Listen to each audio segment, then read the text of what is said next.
¿sí? También puedan ir incorporando algunos conceptos, ya que el otro día creo que les comenté a ustedes, es mejor saber antes la temática, estar orientados cómo es una demanda de daños y perjuicios que cuando se reciben, ¿no? Ahí se complica un poquito el tema, ¿sí? Voy a ir silenciando algunos que están con sonido, ¿sí? Porque no, si no, no se escucha bien, ¿sí? Así que eso. Los integrantes van a estar en el grupo. Recuerden que el grupo de WhatsApp es solo al fin de subir información como cartelera, o tal vez yo les aviso, hoy les toca día de lectura, ¿sí? Y ese día van leyendo los temas que yo les doy, ¿sí? Los artículos que les doy, ¿sí? Porque se están formando los chicos, ¿sí? O algún trabajo práctico. Bueno, primera y primordial, ¿por qué nace la responsabilidad civil, ¿sí? O nace el derecho de daños. Los dos tienen visiones distintas. Antes se llamaba responsabilidad civil, hoy se llama derecho de daños. Una visión más actualizada, más humana que la responsabilidad civil. La responsabilidad civil, su mirada es más hacia un derecho patrimonial, basada en el Código de Vélez. Es más mirando a la víctima, ¿sí? Es decir, a la víctima y el victimario. ¿Qué acción le puede corresponder al que cometió el delito? ¿Qué sanción? ¿No? ¿O qué pena? En cambio, el derecho de daños, centrado en una visión más humana, se centra en mirar a la víctima, al vulnerable, al débil, que se le ha causado el daño, y entonces el derecho de daños actual lo que mira es cómo reparamos el daño causado a esa víctima, víctimas o débiles en el sistema jurídico, a los cuales se le ha causado un daño, ¿sí? Entonces, el derecho de daños viene a ver cómo reparar todas aquellas o aquellos daños que se le han causado a la persona, personas o cosas que pertenecen a esa persona, ¿sí? Es decir, es mucho más amplio, más humano. Se centra en, tal vez, restituir en la mayor medida o reponer en la mayor medida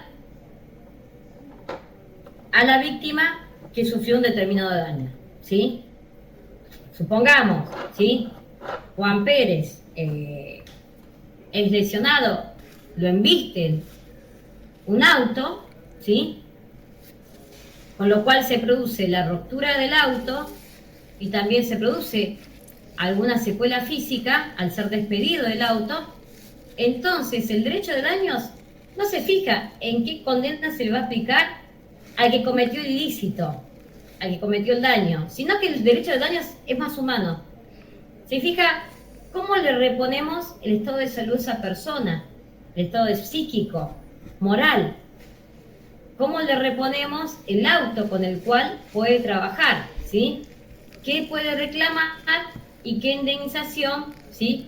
Se acerca más a paliar ese dolor que tiene la persona, personas, porque pueden ser varias, o las cosas a las cuales le ha causado un daño, ¿sí? Es decir, es mucho más amplio, es mucho más íntegro, es mucho más humano, no es tan patrimonial, se centra sobre todo en la persona humana y todo aquello que le rodea a la persona humana, ¿sí? Y acá, antes de empezar con los principios, a ver si lo puedo pasar acá, a ver si se puede pasar con esto, si no lo hago con... Acá, funciones de la responsabilidad civil. Yo quería empezar con esto antes de los principios, para que puedan entender un poquito más, ¿sí? de qué se trata. Y tenemos tres tipos de funciones: la preventiva, la resarcitoria y la punitiva, ¿sí? Entonces, estas tres funciones, fíjense que está en el Power, ¿sí? Y tal vez lo importante es escuchar, tratar de entender, después voy leyendo los artículos, ¿sí? Recuerde que a partir del 1700, ya les digo, 1708 al 1780 va a estar tratado, 1708 a 1780, va a estar tratado todo el tema en relación a la responsabilidad civil o al derecho de daño, ¿sí? Sin perjuicio de ello, tengan en cuenta que el derecho de daños es una materia interdisciplinaria, ¿sí? ¿Por qué digo que es una materia interdisciplinaria? Porque abarca elementos de derecho civil, obligaciones, contratos, la parte de daños o responsabilidad en definitiva, derecho procesal,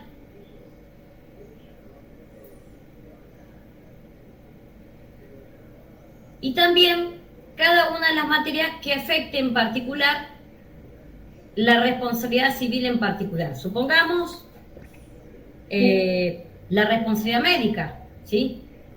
Lucas Benedetti es el otro ayudante, ¿sí?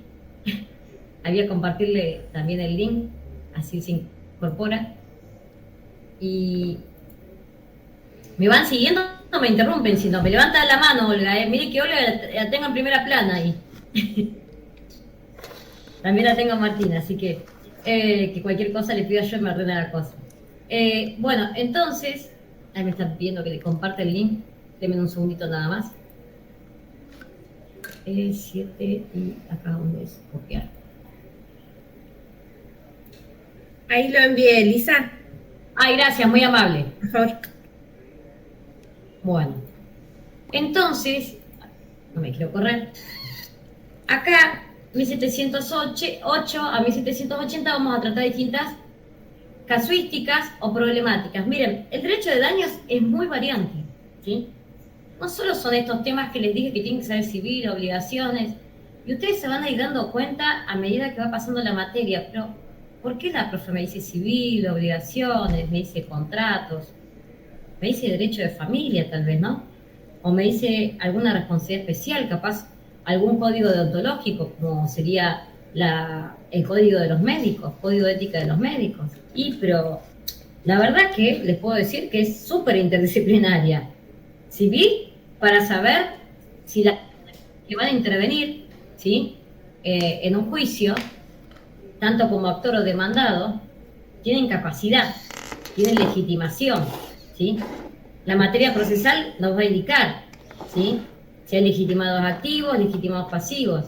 Y recuerden que eso también está ligado con obligaciones, ¿sí? Y ustedes dirán, ¿por qué familia?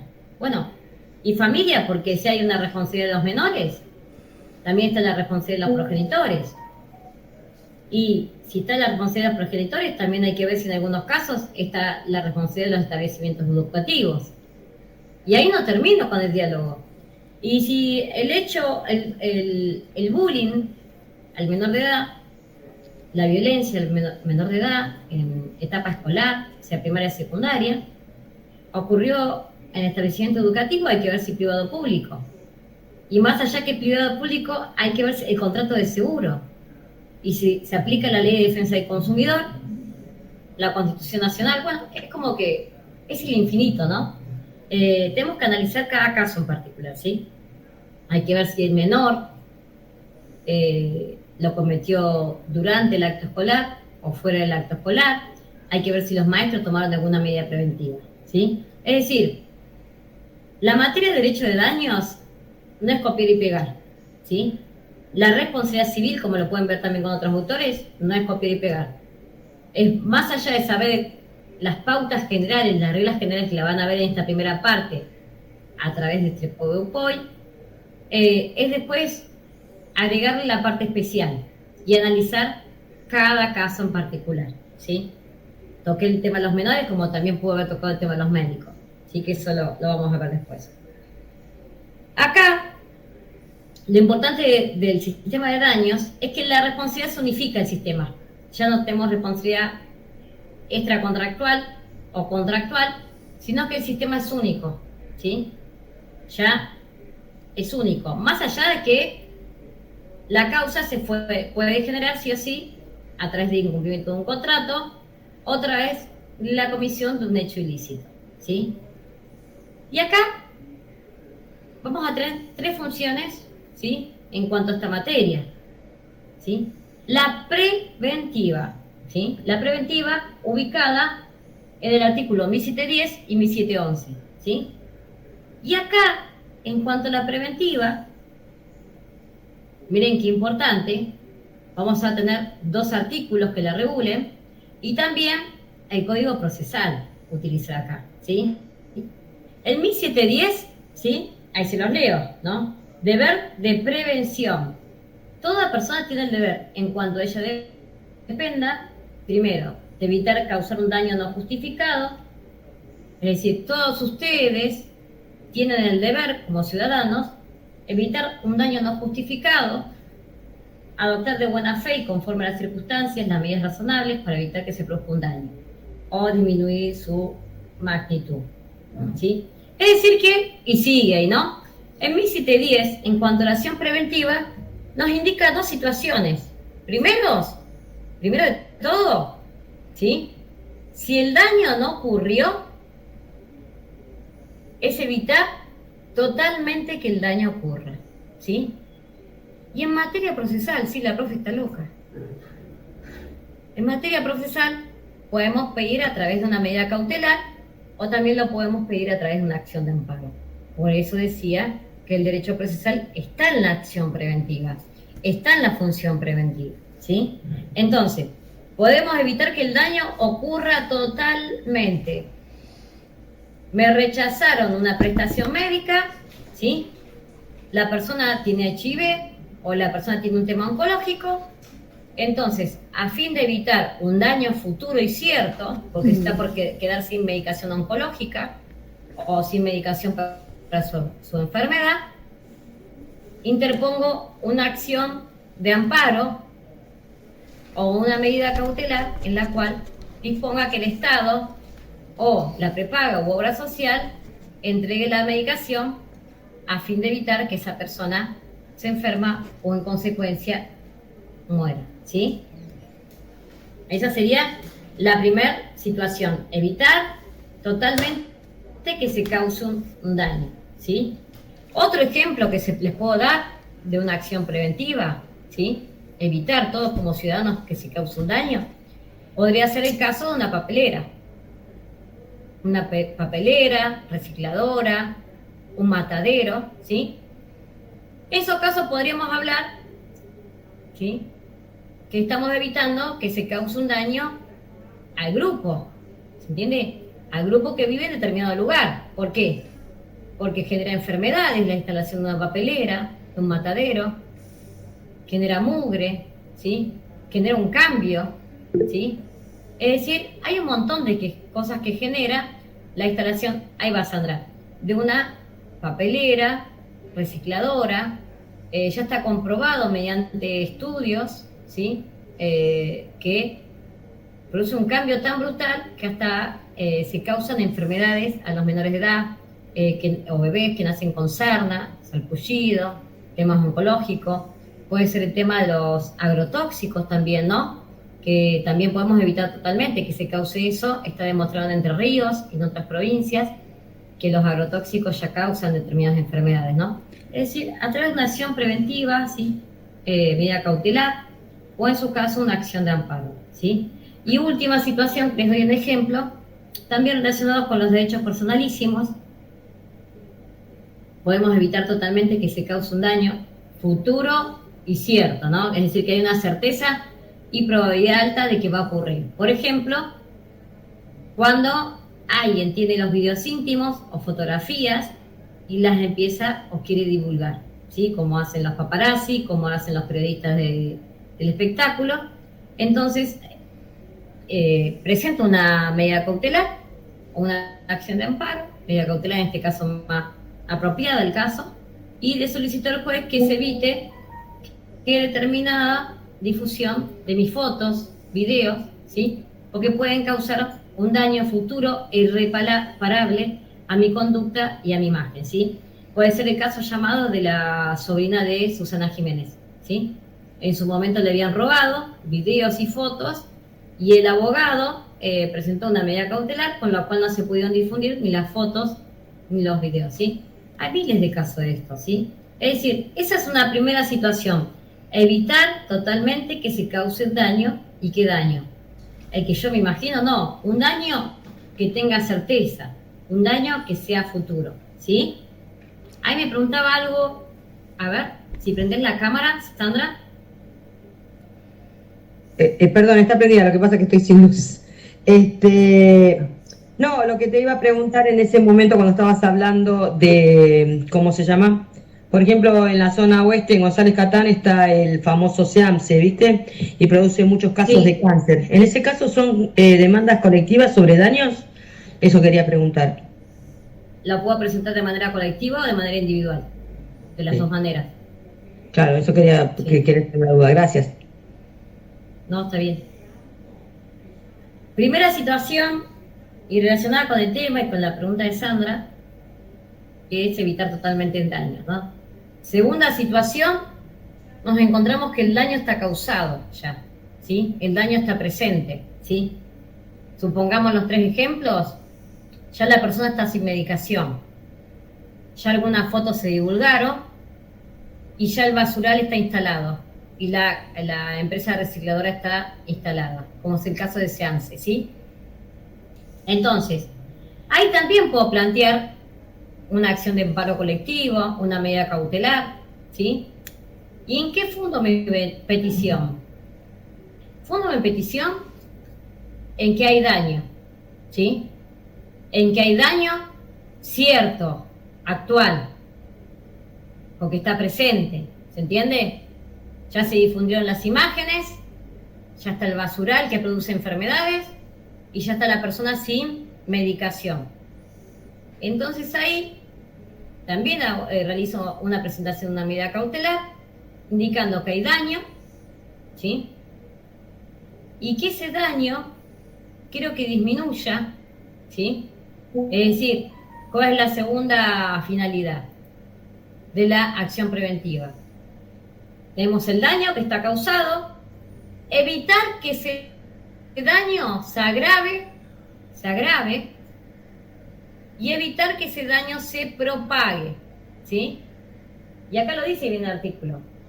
Primera situación, evitar causar un daño no justificado, ¿sí? Después, adoptar de buena fe y conforme a las circunstancias las medidas razonables para evitar que se produzca un daño o disminuir su magnitud si tales medidas se evitan o disminuyen, ¿sí? Muchas veces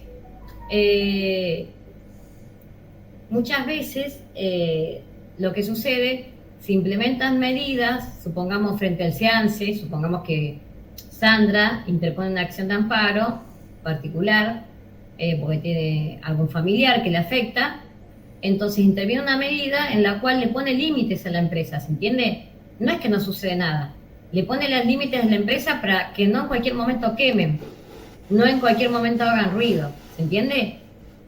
Supongamos que es una acción o una medida cautelar frente a la desidia de que se propagó la imagen en los videos de una persona, y bueno, empezamos a indicar, ¿sí?, cuáles son los links o cuáles son las páginas a las que se puede prohibir la difusión de esas imágenes y videos, ¿entiende? A partir de ese momento que el juez me concede la cautelar y yo le peticiono, ¿sí?, porque evitamos que el daño futuro y cierto sea menos grave, ¿se entiende? La segunda función de la responsabilidad preventiva es evitar que el daño se agrave o se propague, es decir, disminuirlo, introducir límites a las empresas. Supongamos el caso del medicamento, estoy un día sin medicación, pero me dicen que en 5 días me lo van a otorgar, ¿se entiende? Me hacen lugar de manera tardía, pero bueno, lo voy a tener el medicamento. ¿Dudas con esto? Hay un montón de casos, ¿eh? Siempre recuerden, en todos los casos, ¿sí?, va muy lento el derecho, sobre todo en tecnología, en la segunda situación, ¿sí? En tecnología. Porque fíjense en cuántos minutos a ustedes les pueden arruinar la vida. ¿Tienen redes sociales? ¿No? ¿No tienen redes sociales? ¿No tienen Instagram, Facebook? Sí. Sí. ¿El estado de WhatsApp? Sí, claro. Bueno, fíjense que en cualquier momento, en un minuto les pueden arruinar la vida porque propagan alguna imagen de ustedes no permitida, no autorizada, ¿se entiende? Invaden la intimidad y con eso consiguen atormentarlos, ¿sí? Que ustedes entren en un estado psiquiátrico en la cual no se pueden reponer y con lo cual tengan que buscar un abogado y limpiar su imagen, su conducta, etcétera. ¿Se entiende? Es muy complejo, ¿sí? Acá en mi sitio 11 también lo regula, esto lo van a tener de posteriormente en el cuadrito, tienen los artículos, yo se les puse las definiciones, pero se las voy a leer. La acción preventiva procede con una acción u omisión antijurídica, hace previsible la producción de un daño. Su continuación o agravamiento no es exigible a ninguna concurrencia, ningún factor de atribución. Es decir, en la prevención del daño, porque tratamos de evitar el daño suceda totalmente, o que se disminuya, en su caso, es grave, en ningún caso tenemos que demostrar la culpa y el dolo. ¿Se entiende? Tenemos que demostrar solamente que hay daño futuro y cierto o que el daño existe. Esas dos situaciones tenemos que demostrar. Siempre y cuando la causa sea antijurídica y no esté justificada. ¿Se entiende? ¿Cuándo era que la causa era antijurídica y estaba justificada? ¿Recuerdan eso? ¿Alguno de acá de los presentes? Para evitar un mal mayor, ¿puede ser? Una, ¿qué otro? A ver. No me agarren el Google. Quizás en casos de mala praxis. No, Casos fortuitos. no. Esas son causales de exhibición. Yo lo que les digo es cuando hay antijuridicidad y cuando la causa está justificada por el derecho que se haya producido el daño. Es decir, que yo produje daño y entonces la causa está justificada igual por el derecho. En legítima defensa también. Legítima defensa, ¿cuál era la otra, María? O Candela, que creo que lo dijo. Para evitar un mal mayor, dijo Cande. Estado de necesidad, ¿sí? Con un caso de un abuso del derecho. Bueno, esas son causas justificadas del derecho, la vamos a ver luego, ¿sí? En otras clases. Pero bueno, ahí estamos cometiendo algo antijurídico, algo tal vez contra el derecho, pero la causa está justificada. ¿Por qué? Porque ejercí mi derecho de manera legítima. Lo maté porque entró a mi casa en mi propiedad privada, si no me violaba y me mataba a mi familia, ¿se entiende? Igual, cada una de esas causas justificadas por el derecho, ¿sí? Es decir, la antijuridicidad que está justificada el derecho que haya sucedido, hay que fundamentarlo y cada una tiene una particularidad, ¿sí? Eso lo vamos a ver más adelante. ¿Dudas con la acción preventiva o la función preventiva de la responsabilidad? Pregunten, ¿eh? A ver en el chat si hay alguno. Ah, sí, Luciano me decía que se... ¿Ninguno? A ver si puedo ponerlo en modo mosaico, pero los veo. Entonces, los únicos Hay un dos perrito ahí, ¿no? Hay un perrito, ¿no? O alguno tiene un perrito. Se escucha un ladrido. ¿Vieron? Me parece que hay un perrito ahí, no sé. Bueno, alguien hablaba. Si pueden prender las cámaras los que hablan, sería buenísimo. Sí, entonces los únicos dos requisitos para esta acción son probar que hay un daño cierto y futuro. Hay dos situaciones. Primero son dos situaciones distintas. ¿Cuál sería lo que me contestaron? ¿Qué necesitas? No entiendo, perdón. Audículo del velatorio, pero Que esto es lo que expliqué, hay dos situaciones. ¿qué pasa? Una, evitar que suceda el daño. Y otra, si el daño existe, evitar que se agrave. ¿Se entiende? En una ni siquiera hay daño. Claro. Claro, que es la del 17-11. Esa es la acción del 17-11. Las dos van de la mano. En 1710, 1711 van de la mano las dos. ¿Sí? Porque no solo es una acción, también puede ser una omisión del Estado.